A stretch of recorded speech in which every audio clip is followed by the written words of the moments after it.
I hate that I know anybody on Kyle Monangai for the Heisman, you cowards. No.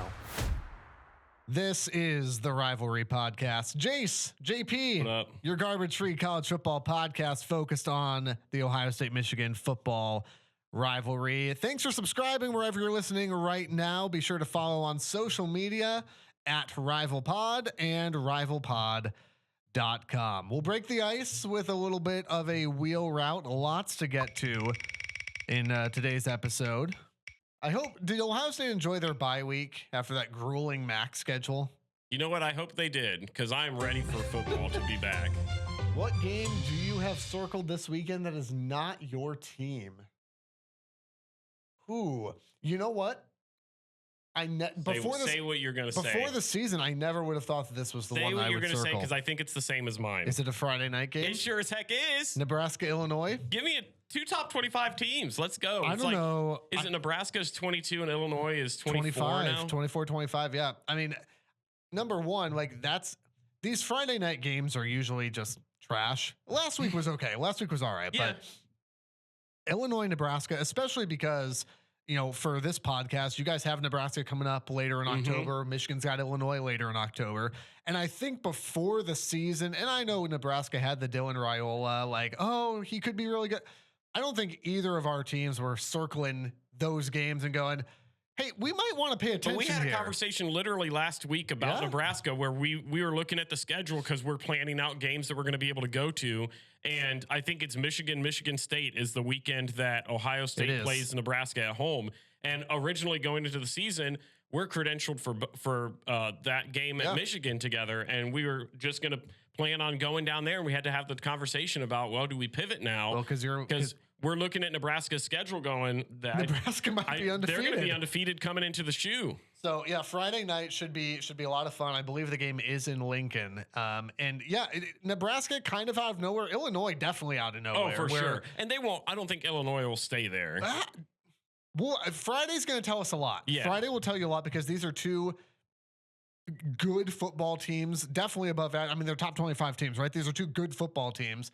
And if you're, I think particularly if you're Michigan, you're kind of looking down your schedule going, some of these games that I assumed Illinois was not going to be a problem.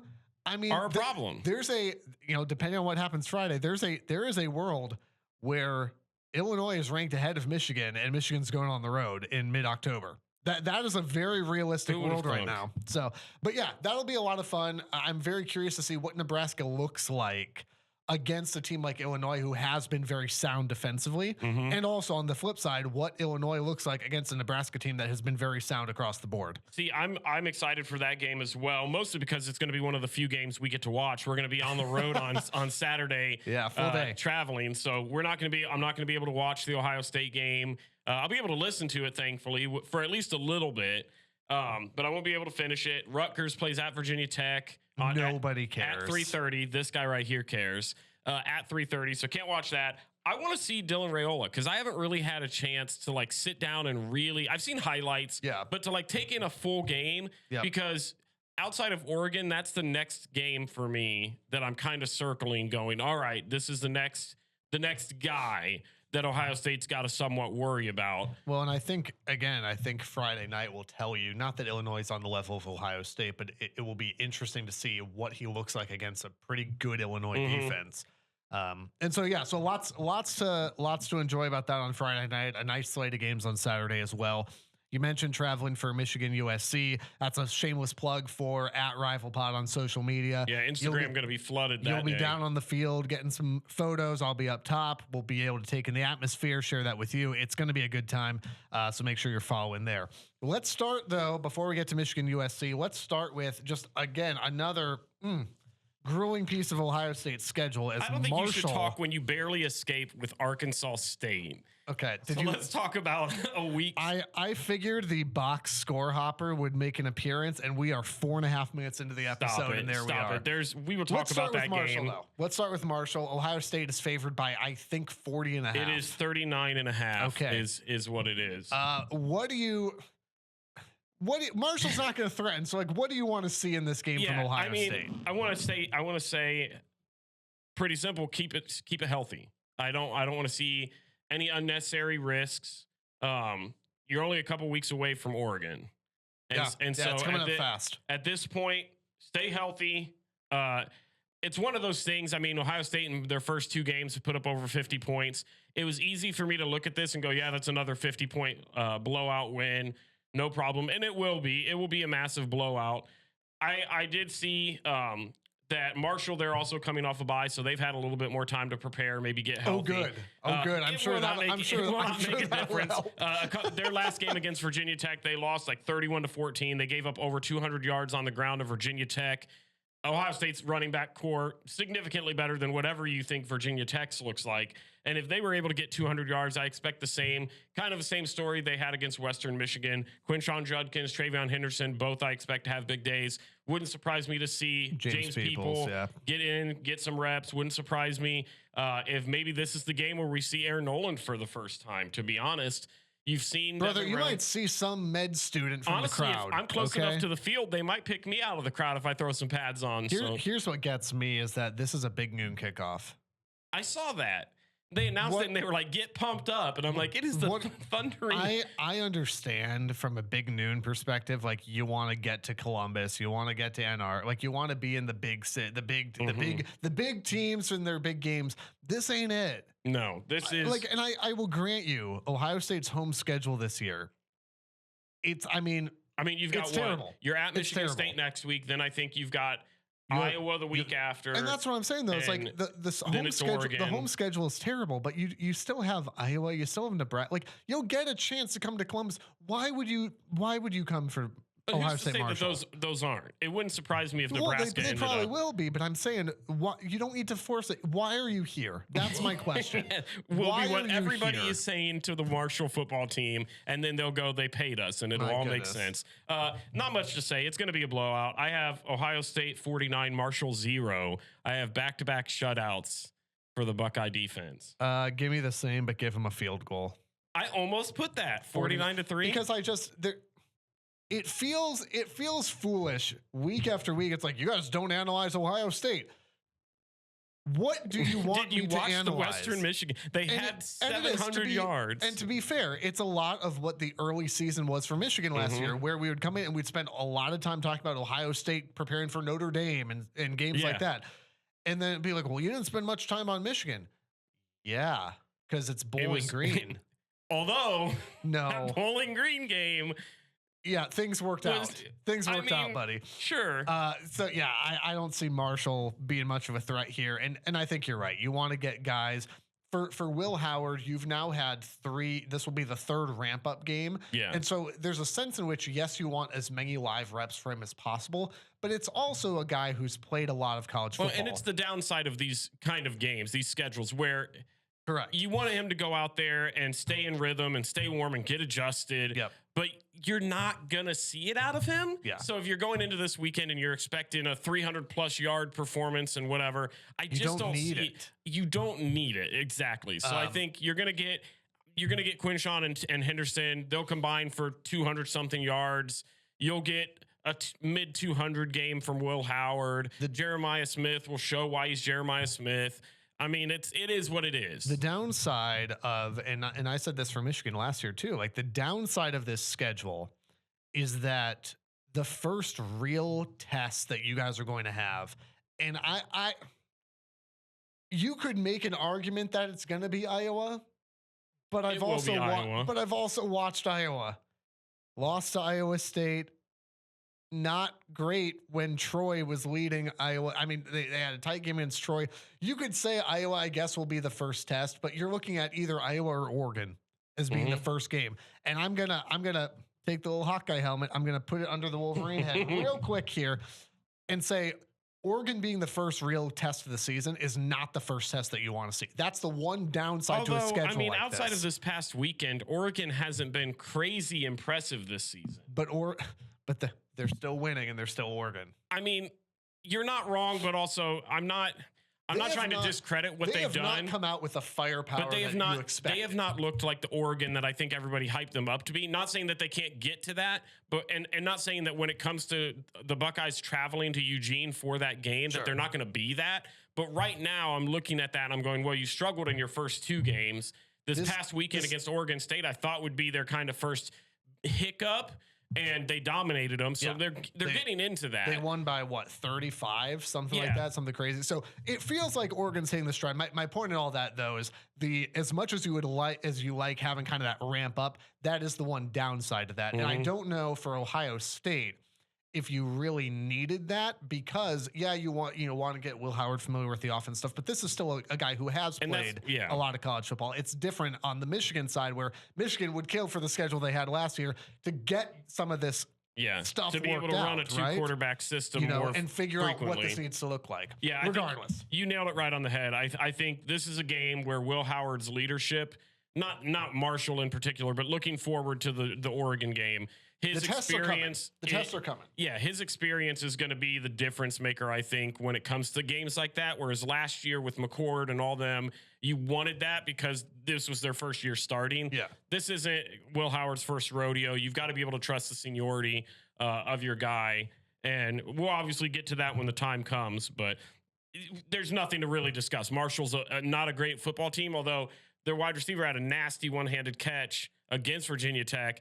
Ain't gonna matter because it's not Virginia Tech this week. Other than that, my friend Ethan is actually a graduate of Marshall. He's going to be at the game, and he's going to be very sad. And I can't wait to talk all the trash when I get in. I love that you just will throw out the most random names of people, like either here's a friend of mine that did such and such, or this kid went to Mansfield High School or whatever. Am I incorrect on any of it? Here's the only other thing I'll say, and then I'm tired of talking about Ohio State. I was so bummed on the NFL side of things last night, not just because I'm getting dominated in my money league, but because not just because I start Dalton Schultz at tight end. Well, yeah, but because Cade Stover. Oh, let's go, baby. Cade Stover had himself a couple nice plays back to backers, and a sick catch. I had my phone out, and you didn't end up texting me, but I literally took my phone and put it face down and slid it under a pillow because I'm like, I do not want to get a text from you about Cade Stover right now. Didn't need to. I was texting our good friend Bill Montgomery because they were playing against his Bears, and I'm glad that the Houston Texans could hear me all the way from Mansfield, Ohio, shouting for it. So give him more playing time. All right. Well, hey, we want to say a big thanks to our friends at Elevated Integrity Construction. And I wrote this read originally for Clemson. I'm going to change it a little bit. Florida State. Maybe you feel like Mike Norvell in Florida State. You know what you're doing isn't working, and you need to get some help, but you're not quite sure where to go. Well, thankfully, unlike Florida State, our friends at Elevated Integrity Construction can help you with a successful project. Our friend Aaron and his team, they've been doing this a long time. They'll communicate openly and honestly with you and leave you wowed at the finished product, unlike Florida State. If you've got a home, church, or business build, go with the folks with integrity in their name. ElevatedIntegrity.com. Side note, how sad is Florida State right now? Did you hear why they're cursed? Why? Because before the season started, and I know we say this is a garbage free, but it's just too funny to not mention. There was a guy before the very first game of the season that came out and said that if they lost to Boston College, that he would eat a piece of poop. And they lost, and people were trying to hold him accountable for it. I can't. And he wouldn't do it, obviously. And then now look at him. They're 0-3. And the comments underneath the section were, he has to do it now. We are cursed because I'm going to suggest to you that the reason why has nothing to do with that, and is DJU is a terrible quarterback. That's all. There can be two truths. Anyway, Florida State is amazingly hilarious, and they are now 0-3. They play Cal this week. Won't matter. Also want to say thanks because we are proud to be part of the Varsity Network this season. Varsity Network is powered by Learfield and a must-have for every college football fan. Free to download in the App Store and Google Play. You can enjoy live college football games and podcasts just like this one. Search for your school, find tailored content, and be sure to search for the Rivalry podcast in the Varsity Network app. It has been a lot of fun this year. When I go back and listen to the episodes, just kind of gauge, hey, okay, how's it going? What are the stats? All that. It is really fun being, first year being part of the Varsity Network, to see, in the trenches with John Jansen there, to see Alabama, to see, Husky Talk with Jed Fish, like to see all these big names in there, and there's the rivalry just right in there. Beautiful. With boys. It's so awesome. Finally, you can support the Rivalry Podcast. We've got exclusive merch, Ohio State, Michigan. We've got stuff still available for pre-order. Shirts are absolutely gorgeous. Have now sold out at least once, if not twice. And so we've got a new batch coming in. Be sure to pre-order at rivalpod.com. You can read articles there. You can see the photo galleries. There's a lot of great stuff there. You can listen there as well. You can support in other ways. Rivalpod.com, and be sure to be checking that out, both rivalpod.com and rivalpod across social media for the game this weekend, as we'll both be in Ann Arbor for Michigan and USC. Let's talk Michigan, shall we? Okay. Can I tell you my realization? I told you this before we started recording, and it hit me on Saturday. And I had never thought of this before, but it just seems probably a reason for that, right? It just seems like such a good comparison. Now, I want to preface it by saying this isn't me downplaying either of these guys, because I still love the Ohio State guy I'm about to mention because of what he did. Can you just say whatever dumb thing you're going to say so we can Donovan move on? Edwards is the Cardale Jones of Michigan football. I don't know what that means. What it means is what does that okay. What it means is that in program history, he's going to be loved forever because of what he did in a handful of games.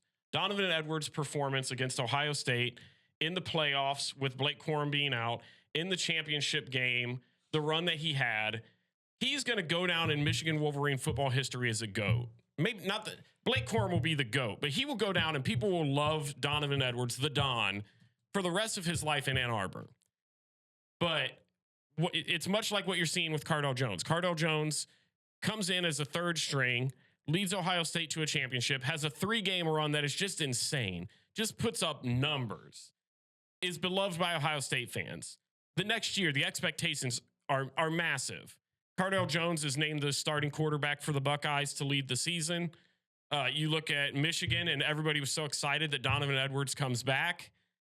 And both of them are underperforming. Cardale Jones doesn't end up starting the rest of the year. Donovan Edwards shouldn't be starting, in my opinion, the rest of the year. And you're looking at both of their careers, and Cardale Jones is going to be beloved by Buckeye fans. I saw it at the Western Michigan game. He was on the sideline. People are chanting his name. He's actually going to be doing something with us here at the River not too long from now as a part of golf appreciation. He's going to be known and loved by Buckeye fans forever because of what he did. Donovan Edwards, same boat. But they just aren't the guys that you hand the keys to. Yeah, I don't know that I disagree at first pass. I think Don has a lot wider body of work that it's been more than just a handful of games for him. So I don't think that comparison's quite fair, but I get what you're driving at. But Cardale's impact was bigger than what Donovan's was. That's how. Quarterback's the most important position of the entire team. They both won national championships. He was a third string quarterback. Okay. Cool. Donovan Edwards was not the sole reason. What I'm saying though is like I get what you're driving. The comparison is there. I think there's some fairness to that, and we can start with that. The offense looks different when Kalel Mullings is on the field. There's just no way as a Michigan guy you look at what you've seen Donovan Edwards be last season and this season compared to what you're seeing from Kalel Mullings, and you feel confident with Donovan Edwards being running back one. And I think here's part of the thing. I think part of it for Michigan is right now it is difficult to even. I mean, Don is going to be listed on the depth chart as RB1. I'm not even so concerned about that. What I'm concerned about is why Kalel Mullings is not getting the lion's share of the carries. Mm-hmm. I don't care who you designate as what. I guess I do, because if he's getting the lion's share, I guess he's RB1. He should be running back one. But regardless, yeah, the offense looks different when Mullings is out there. Donovan just the vision is better. Doesn't the look speed is there. Yeah. And there was even the first touchdown from Kalel on Saturday against Arkansas State as we get into that game. I said right away, like, this sounds like I'm dogging on Dono, but he probably goes down with the first contact. Mm-hmm. And Kalel breaks a tackle, maybe even breaks a second there, and gets into the end zone. That's just a different type of running than what we've seen from Donovan Edwards. Here's what I'd like to see with Don. I would like to see, and this goes into obviously a host of other issues, is I'd like to see him come in as the pass catching back. Like that's a strength of his, and I wish we used that better. You have to have a quarterback that can get the ball to him instead of the other team. The dink and dunk stuff is fine, though. I feel like he's not being used to his strengths, which means that Kalel then isn't being used to his strengths either. I mean, and let's talk about quarterbacks, because Davis Warren I've seen enough. He threw a perfect game. He didn't throw a single incompletion the entire game. He did not. Here's the deal with Davis Warren, and it's the same. If this sounds like the same thing I said about after the Texas game, it's because it is. And we'll get into coaching adjustments here in a second. Davis Warren, like at his best, when Davis Warren is at his best, he's fine. He's serviceable. At his best, he's perfectly fine. What legitimate game film have you seen that's proven that? What are you talking about? He is wildly The man inconsistent. has 6 interceptions. That's not what I'd consider he is fine. Use the brain God gave you. He is wildly inconsistent. Are you looking in the mirror? Listen. Goodness. I can tell you're an Ohio State fan. Spew some garbage that'll try and convince people that Davis Warren is a serviceable quarterback. No, I won't. I'm saying when he's operating at his best, his ceiling is serviceable. His worst is absolute disaster. And continuing to trot him out there as a quarterback, as the starting quarterback at Michigan, is bordering on malpractice at this point. I'm not sure what else. My mind is kind of blown, because I think after Texas, I'm not sure what else you need to see to go, yeah, that's probably not him. Because again, there are at his best, meaning his ceiling, fine. Okay. The problem is that he is wildly inconsistent and his floor is incredibly low. And so I don't know how moving forward, if you're Michigan, I don't know how you possibly start Davis Warren again. The good news is that Moore has kind of half showed his cards a little bit and tried to do like, well, we'll see how they practice thing. But he basically suggested, yeah, Alex will probably be the guy who starts on Saturday. I don't know how you don't do that. We hard disagree on if Davis Warren is a serviceable guy. To me, serviceable. I'm not saying my guy. Him being good is, or fair, whatever you want to call it, at his ceiling. At his ceiling is still bad. To me, if you're going to say a quarterback is serviceable, you're looking at what Cade McNamara was for you a couple years ago. He's not going to win you the game. He's not going to lose you the game. He is just there, and he doesn't turn the ball over. A quarterback having 6 interceptions and throwing some of the worst passes I've ever seen since Brandon Weeden was in a Browns uniform is just not cutting it. I agree with you that he's bad. I agree that there needs to be a quarterback change. It just... I think I even brought it up last week. If that's the guy that they're going with, and I think, to your point, you said this last week, I think Tuttle has been the guy that they want to go with, but because of his injury, they haven't been able to. He's just not healthy. And so I think had the season started with him healthy, he would have been QB1. We wouldn't be having this discussion. But because he's not, it makes me worried if Alex Orgia is considered that big of a gap between the two, that when you're going out and he's struggling. I mean, some awful passes against Arkansas State, a horrible game against Texas.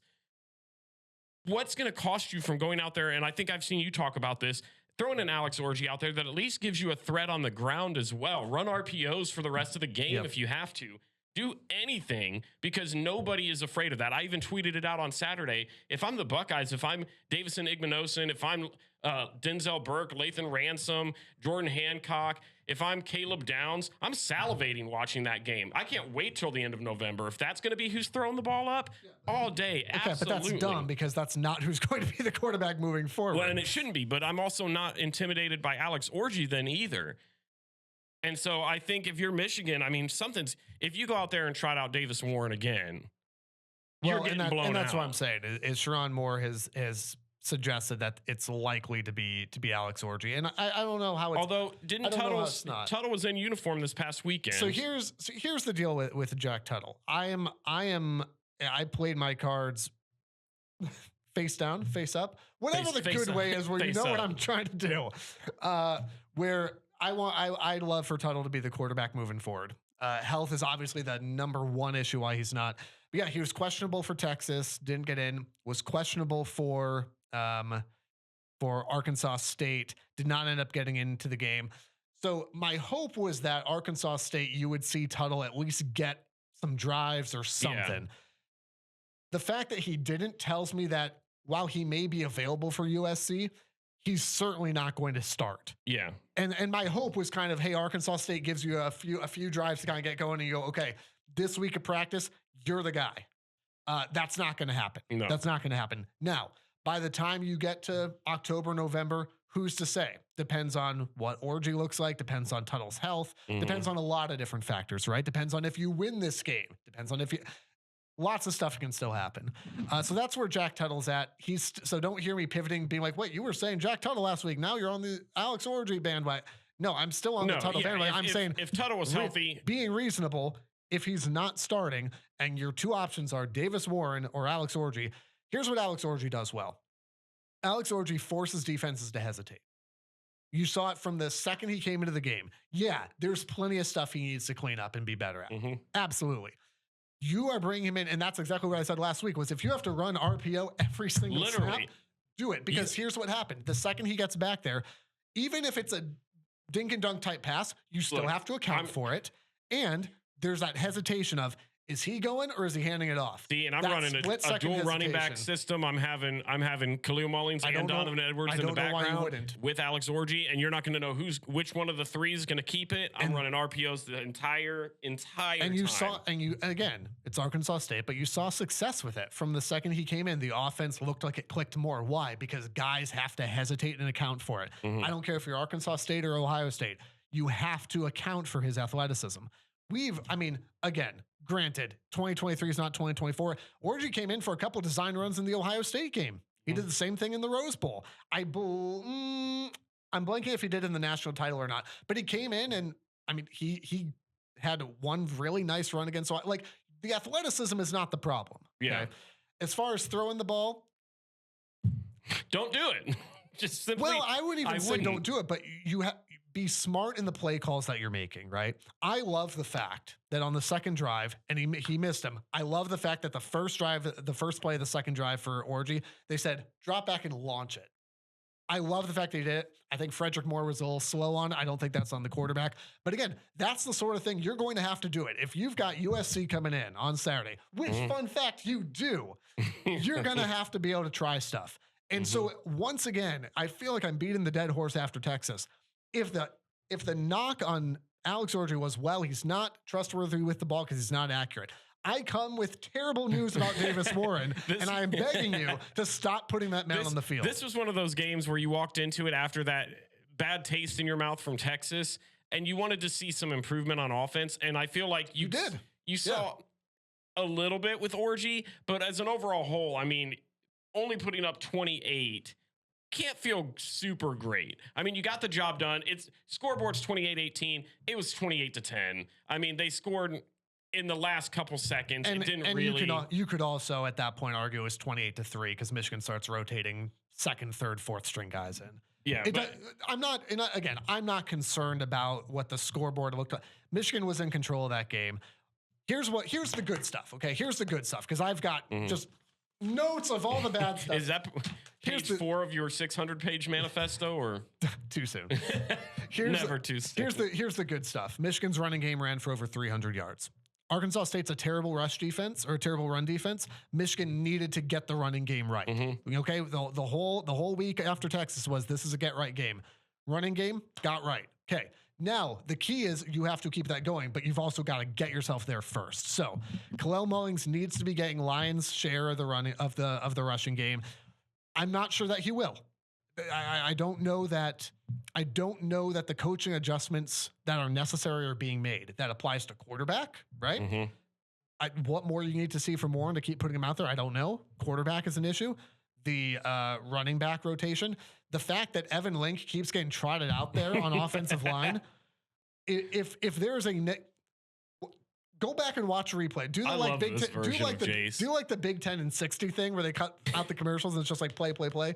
Anytime Michigan has a negative offensive play, look and see if you can circle 71 on the offensive line. He's nearby almost every time.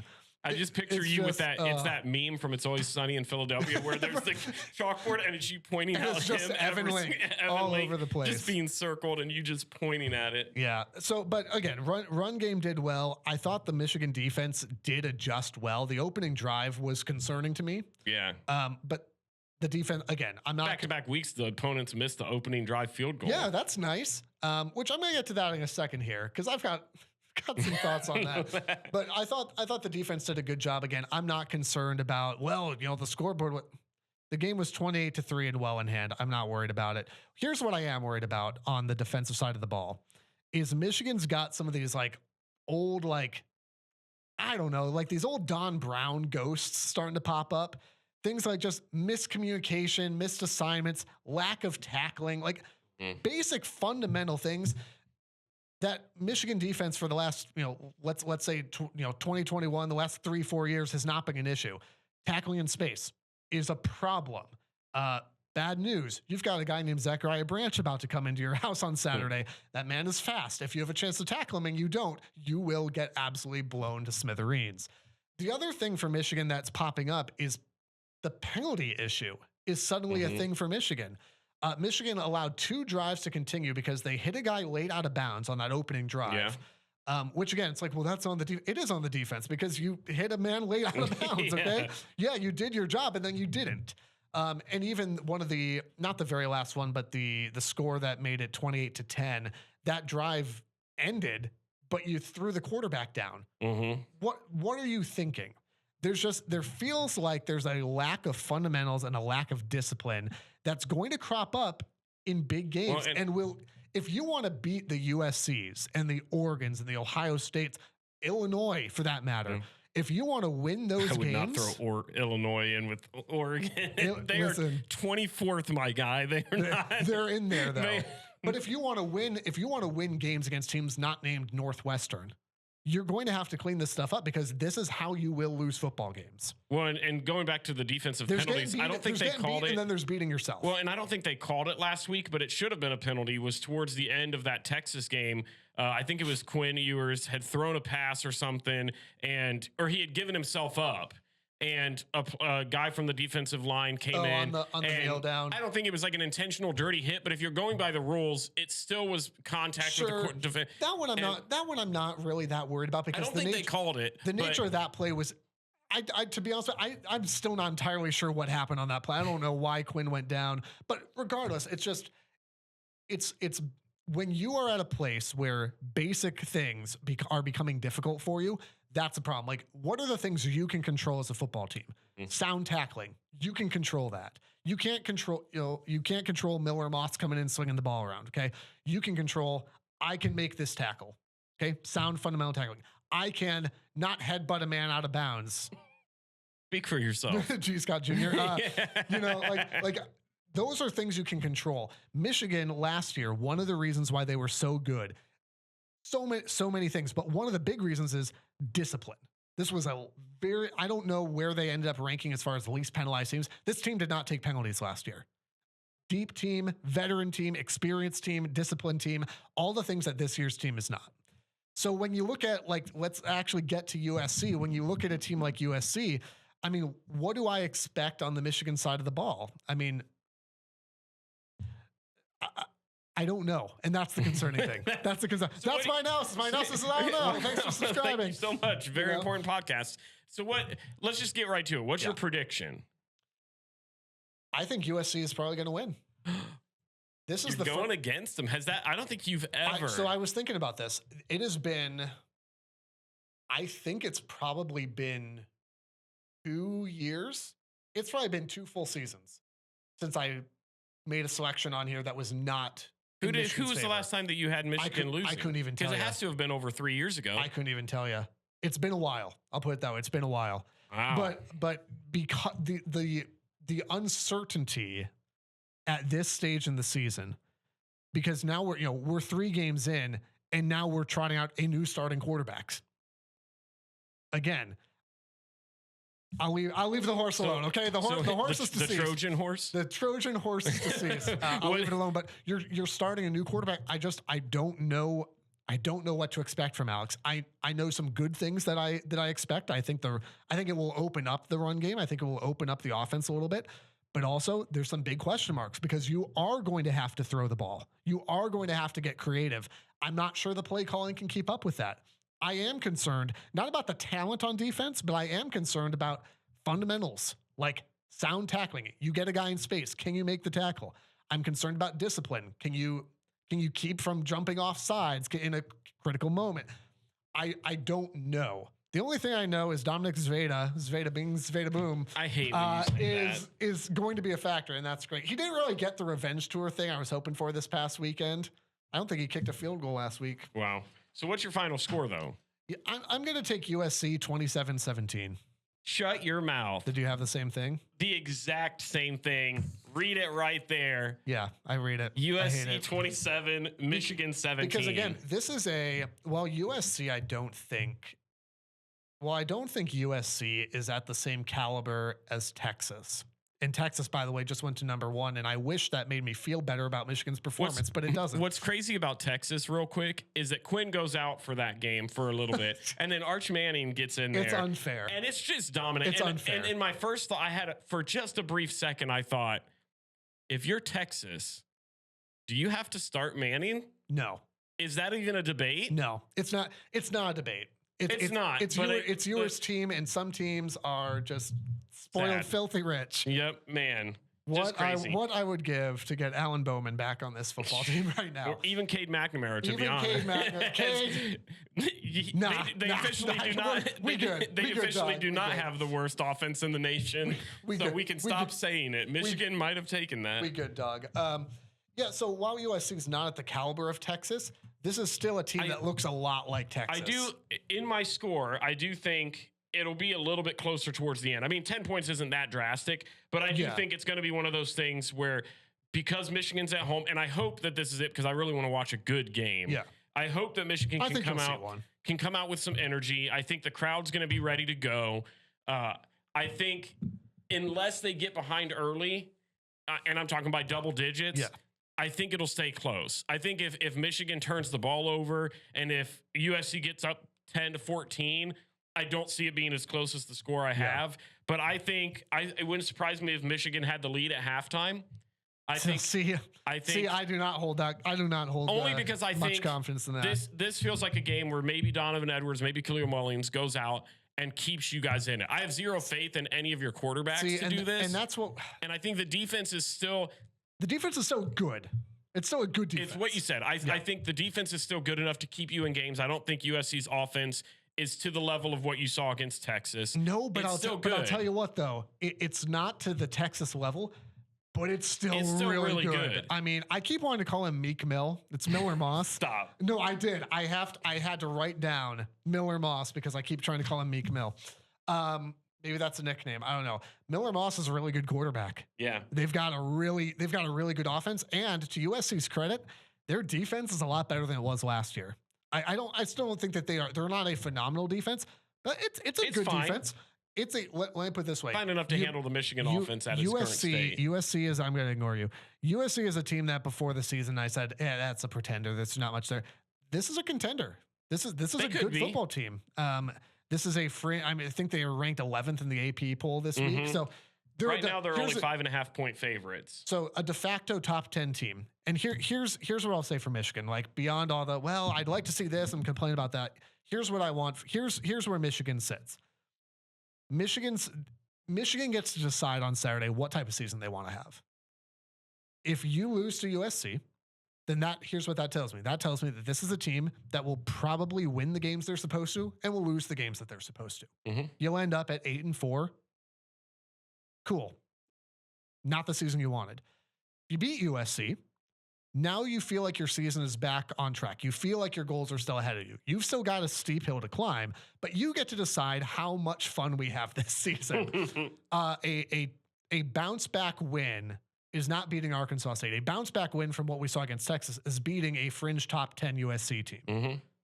they have the talent to do it. They have the opportunity to do it. I just think there's too many X factors for me to, in good faith, pick Michigan without feeling like I don't a think homer. Michigan's got it figured out enough yet to pull this game off. Either. I think the crowd's got to be in it. I think if they get behind, it's going to suck the crowd right out. By the way, think the running game's got to get going. That's not going to happen. The stripe out is the first time they've ever done it. The stripe out's going to look cool. You can wear neon green for all I care. Show up and be loud and win a dang football game. Or don't. I would also enjoy that. You got anything else on Michigan? I feel like, and I can hear I'll say this last thing. I can hear the Michigan contingent of this podcast that listens to the podcast being like, well, you're being too harsh on them. I don't think so. I think this is I think this is very realistic. I think there's plenty of good things to expect from Alex Orji. There's also a ton of questions. There's a lot of good things I see on defense. There's also a ton of questions. I see some good things from the coaching staff. I also have, and I've defended Sharon Moore. He's also 3 games into his head coaching career, but I have questions about his ability to adjust. I've tried to kind of fight that for a while, and it kept getting brought up by other folks. I went, you know what? There's something to this. You got to be able to adjust. Well, and here's the nature of it. There's too many questions on a team that doesn't have time to wait around and figure it out. You have got your season. What kind of season you have? Your season hinges on USC at 3:30 on Saturday. If you win it, awesome. Your goals remain in front of you. You've got confidence. You now beat a really, really good football team.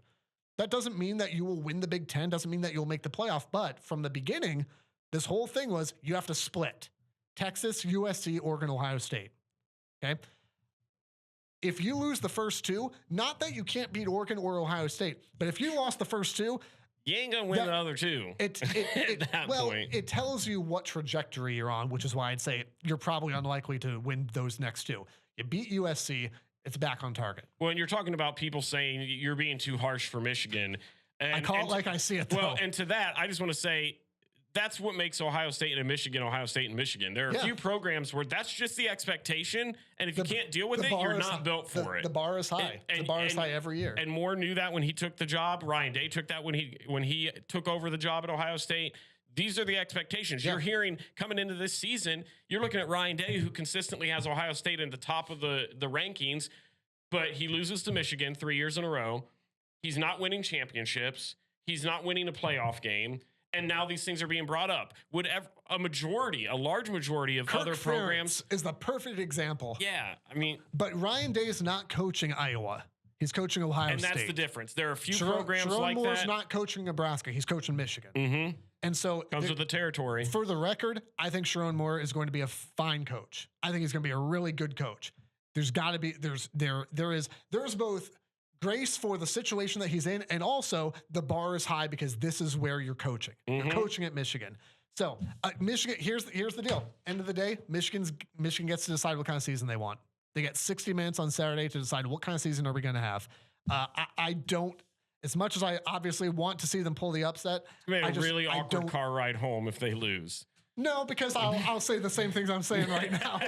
What games are on that night? Because we'll have to have one of those. Because Rutgers, Virginia Tech will be at 3:30. So let's look at Rutgers to the Rose Bowl. This is where we track how likely it is that Rutgers could actually go to the Rose Bowl. Maybe.